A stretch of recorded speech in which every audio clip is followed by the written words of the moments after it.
Welcome. Thank you, everyone, for joining us. It's we're feeling the touches of fall here in Madison, Wisconsin, and it's a time when students come back to campus. College is a time of personal growth. It's usually mixed in with a good deal of fun. But college is also an incredibly stressful time, with many students feeling pressured to achieve academically and fit in socially. In fact, college students today are experiencing what has been referred to as a mental health crisis, and something that we write about at Athletic Business all the time.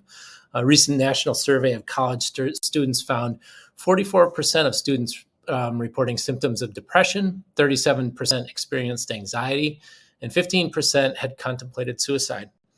So, what can universities do to help students overcome stress and provide spaces that nurture health and well being? I'm Andy Berg, executive editor of Athletic Business Magazine. And for the next 25, 30 minutes, we're just going to be discussing how the University of Wisconsin-Madison is working to improve the mental health of its student body through programming and design.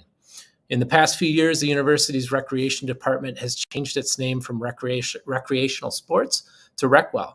It also has opened 2 new rec centers with spaces specifically designed to support student well-being. I'm joined today by 2 leaders from University of Wisconsin's Recreation and Wellbeing program. Sadat Khan is Senior Associate Director of Facility Planning and Operations for RecWell, and Abby Deal is RecWell's Associate Director of Wellbeing. Also joining us is Emily Ostertag, a sports and recreation architect at HOK, who helped design University of Wisconsin's 2 new rec centers. Welcome all, and thanks for joining us. Thanks for having us. Also, just a quick note, we want to invite those of you watching on LinkedIn to participate in the conversation by leaving any comments in the chat, and we'll try to incorporate your comments and questions as we go along. So let's get started. Sadat and Abby, could you tell us a little bit more about RecWell and particularly its focus on student well-being? Absolutely, Andy. I appreciate that question. Here at RecWell, we've been involved in a 10-year master plan that started back in 2013 when we worked with students to develop a 4-project master plan. But our overall vision as a team is to really get our Badger community to engage in a movement of healthy habits, to engage in ways that they might not previously through social connections, physical elements, whatever it may be. And hopefully they're able to do that on campus and participate with us.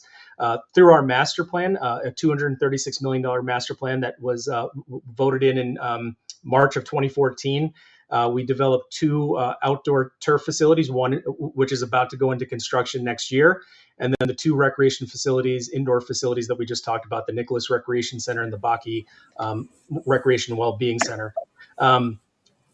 2 things that I think were very important throughout this process. And when you talk about how do we focus on student well-being, we really focus on students first. I think that's the number one thing, is that anything we do within our team, the programs we put out there, the services, they're going to be garnered and geared towards students. And during all of our master plan projects, we actually had 2 students that would sit on our core design team as we went through design, construction, all of those different elements of coming up with these amazing facilities. They were involved from the very beginning to talk about what the students are going through, what are the trends, where are we going to be in future years. And so it really wasn't only our voice as recreational leaders on campus. We were getting that directly from students. The other thing I think is a huge value for us is Lean Yes. We consider ourselves a Lean Yes organization where we really focus on being innovative, that we're going to try things that may not be the same throughout every rec center across the country. We're happy to try things and fail. As long as we're being innovative and pushing the envelope a little bit. And so I think that really plays into a lot of the work that Abby Deal and her team is involved in currently. Yeah, thanks, Sadat. And I'll kind of speak specifically around the wellness and well-being efforts around that we've been doing. So in 2018, the well-being department was really established within recreation and well-being.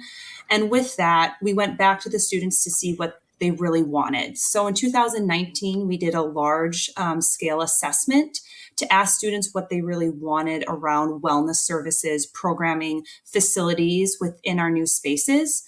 So with that, we did a large scale survey. And then we also did focus groups with students. So our registered student organizations, students that have been really engaged within our master plan, we went back and asked them, what kind of wellness programming are you looking for? And through that assessment, they kind of highlighted some big buckets for us. So peer support programs, meditation, massage therapy, nutrition education. And so based on that assessment, we tried to build facilities that would accommodate these programs that we were going to launch now here in 2023. But the one thing we wanted to be certain on is not to duplicate services. So within a large scale university, there are many folks that are doing wellness and well-being work within our university health services. So we didn't want to duplicate efforts, but we wanted to create a holistic approach around wellness and well-being and really feel that Recwell can be a part of this and not just a place that people work out. We are so much more than that. And that was really important throughout the assessment that we did. And now we're able to have that come to fruition with our new facilities. Very cool.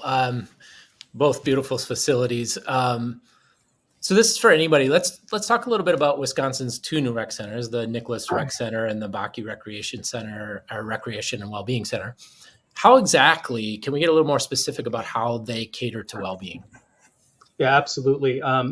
Back before we started building these facilities, we had roughly about 75% of the student population using our facilities. And for a campus that has somewhere between 45,000 and 48,000 students on campus, that meant that 10,000 to, anywhere between 10,000 and 15,000 students were not using our spaces. And that was a number that we focused on. And so we needed to become more inclusive, to become more accessible. Our old facilities didn't even have elevators that would take people up to different floors.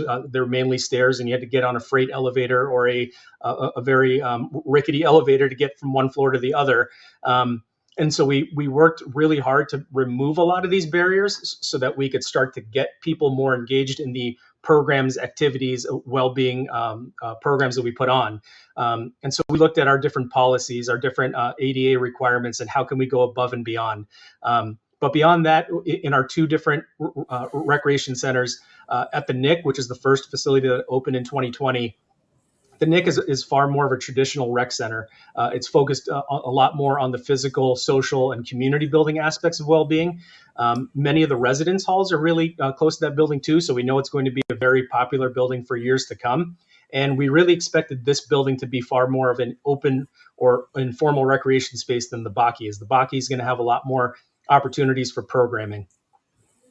Yeah, and I can speak to specifically around Baki and what the spaces we have around well-being specifically. So taking from that assessment in 2019 and what students wanted, we tried to build spaces that would accommodate these programs and services that we are now able to provide students. So what that looks like is we have a new teaching kitchen, which is the Wolf Teaching Kitchen that is right on the first floor. So accessibility is really easy for students.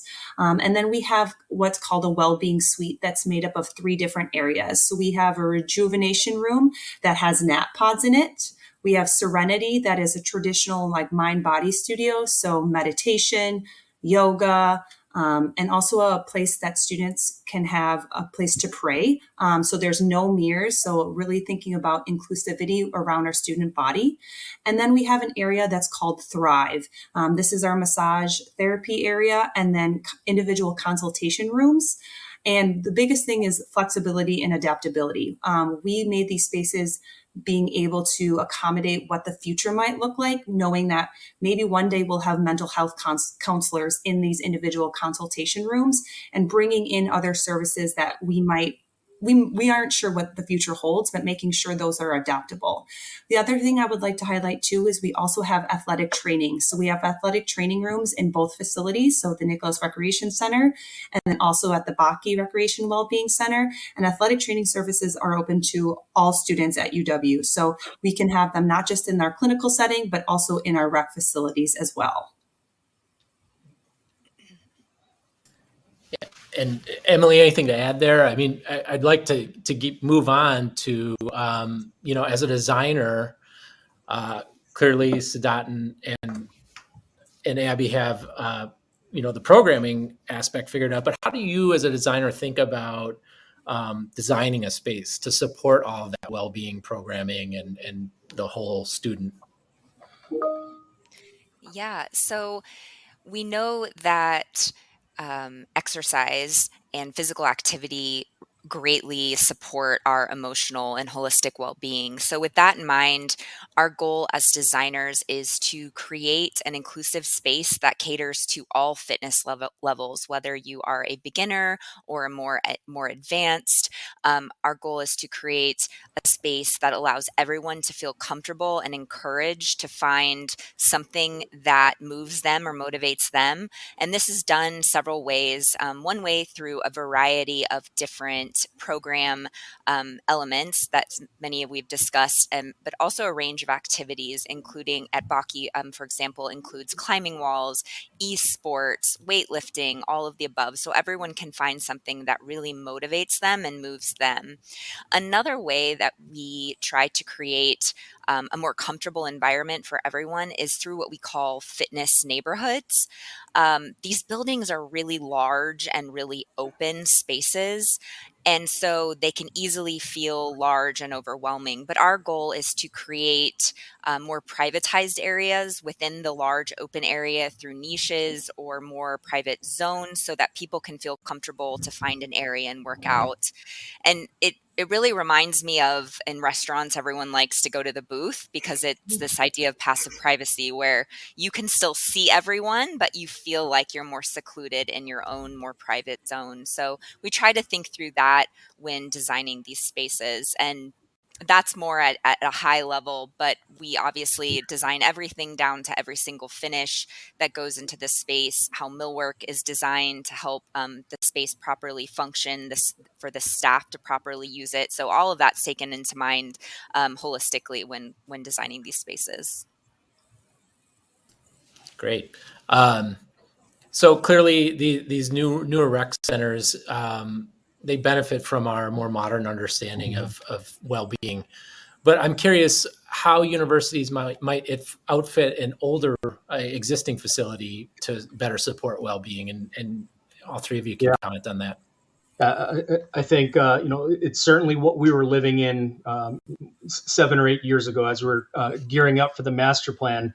We were dealing with aging facilities that had a lot of maintenance deficiencies, a lot of things that we really needed to address. And certainly funding is going to be an issue that allows you to really figure out how do you want to address the needs of the student. But there are small changes that you can make, and then there's again very expensive ones. To me, it's all about adapting to the environment. So much of the feeling of how you're in these spaces will inspire people to come back, right? If you don't feel welcomed, if you don't feel like it's a space for you, you're likely to try it out once, twice, and then maybe you're going to find another membership at a local gym or another community rec center. But for us, if you could work with lighting and have some dynamic lighting in spaces, we have a couple different areas like you're seeing right now with our spin studio that kind of reflect what's going out there in the community. And you're able to maybe compete with some of the other smaller clubs, or something like the golf simulator room of having a feeling of intimacy there, where people could have social engagement while they're in their activities. The other thing is kind of bringing in outdoor elements to the indoor. So having something like indoor turf and having the participants have a different way to connect and engage with the flooring in your facility. And then there's other things like HVAC controls and fans, and how do you move air? And if you're in a space that feels a little bit like a dungeon at time, how do you make it feel a little bit more open? And then finally, the other thing is we had a pretty incredible partner with a environmental graphics organization that branded our entire facility, worked really closely with us to understand who we are as an organization, to then create signage and environmental graphics that really speak to who we are.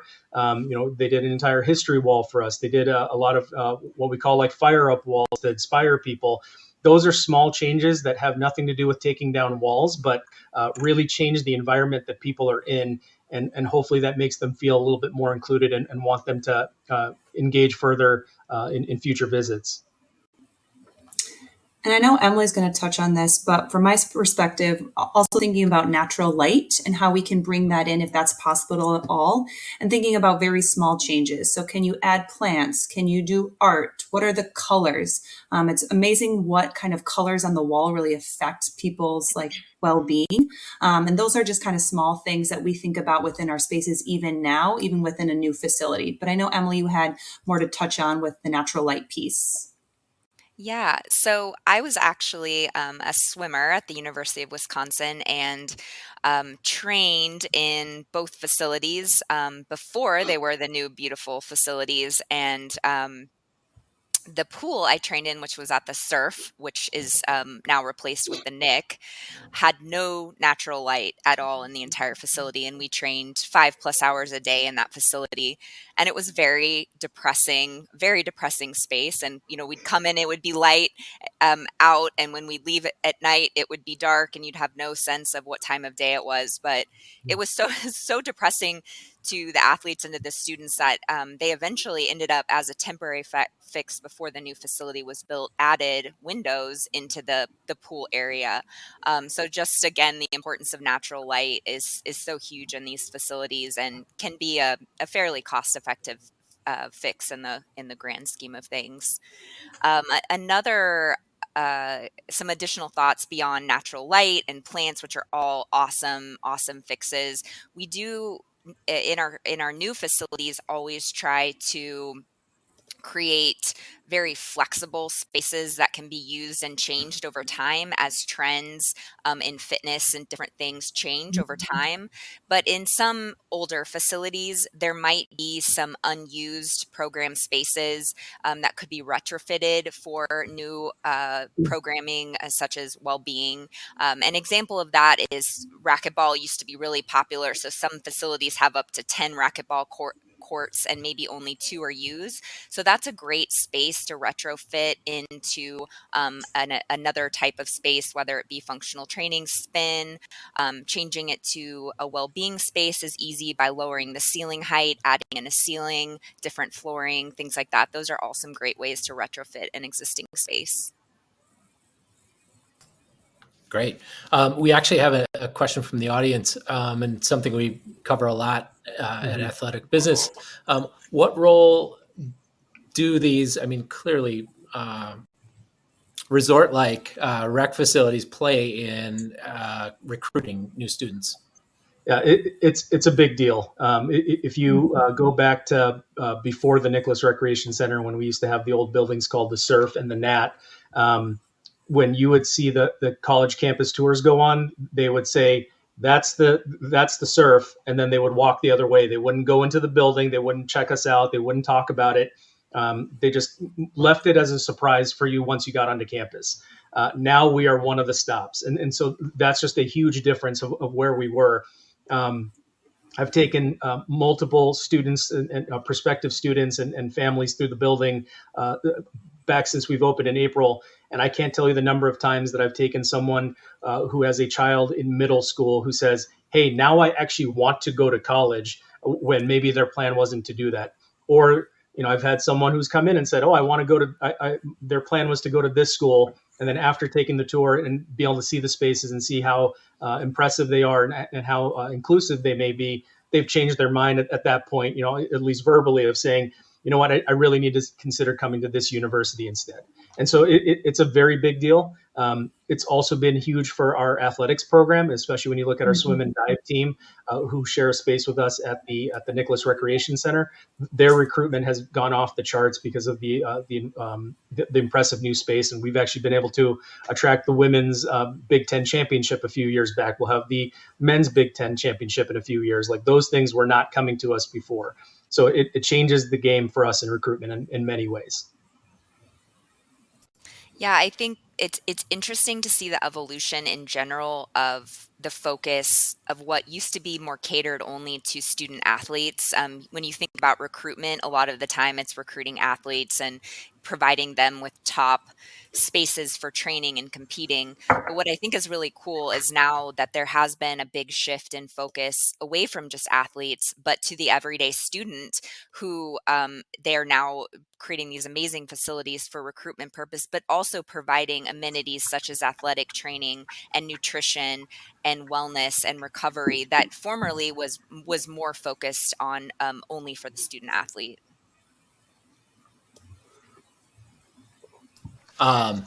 So I think we have time for one more question from the audience.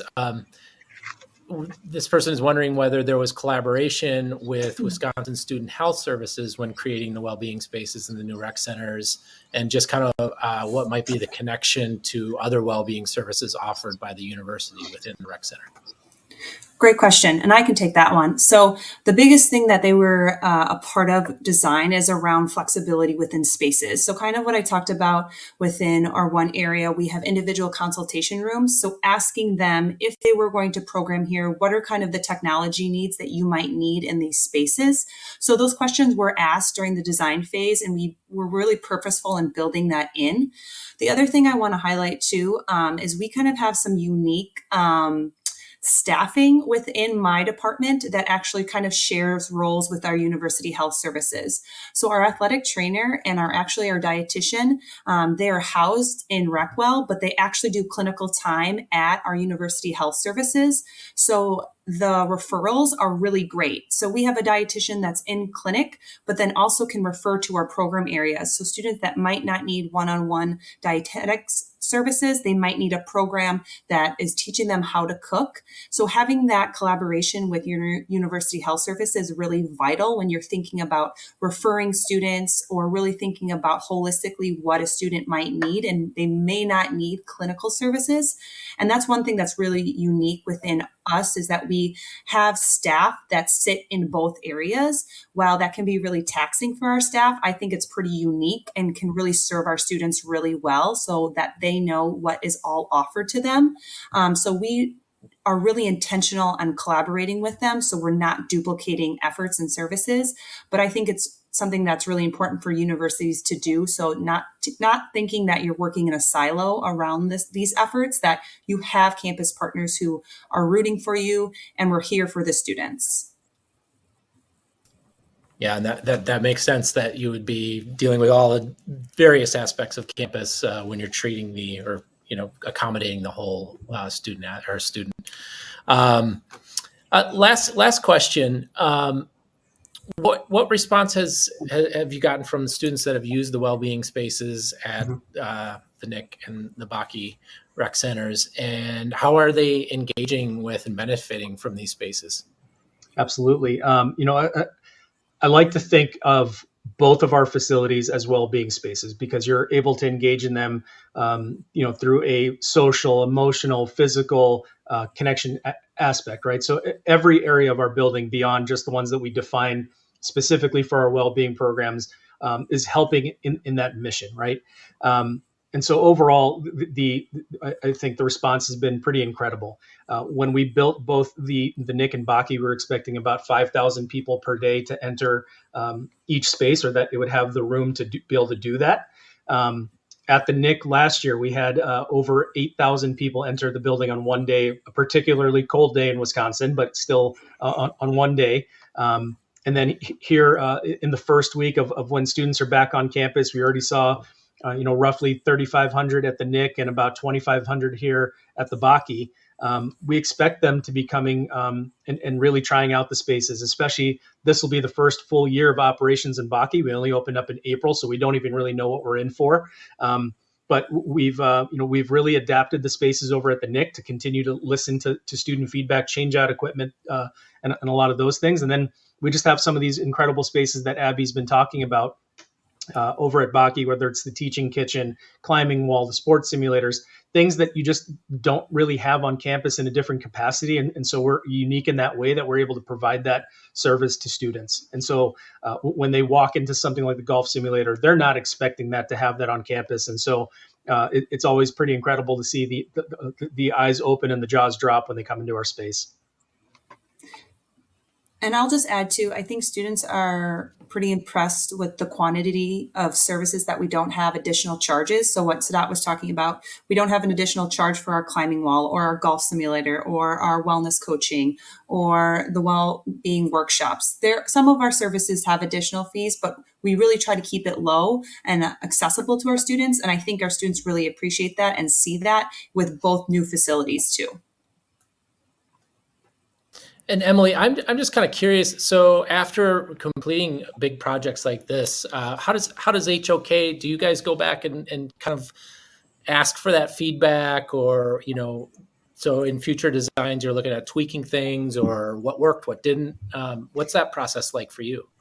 Yeah, we're definitely always interested in feedback, of course, from our clients, but we definitely love to hear what the students have to say, and we're always looking to improve our design and all of the details that come along with it. So always looking to see what worked, what could be improved, what did people really respond positively to, or what could use improvement. So it's always really fun once the students get in there and we can start to hear the feedback and see where even what spaces people are drawn to. It's always interesting to see what becomes the most popular spaces, and we definitely learn from understanding all that. And I do think that feedback piece is so important to the design process, because, again, you take us back to 2015, 2016, when we started out with our buildings, we were the ones asking Emily for feedback from other spaces that they were, the leaders in designing. And we made so many decisions based off of that feedback that we may have thought the trend was going this way, and we are incorrect because of the data that we got from HOK and Emily's team. Sure. Well, guys, that's great information. Thank you so much for sharing today. I know I'll be requesting a nap pod in my office at the end of this. So, Sadat, Abby, Emily, again, thank you so much for sharing. And I hope everybody enjoyed the program. Thank you. Thank you. Thank you.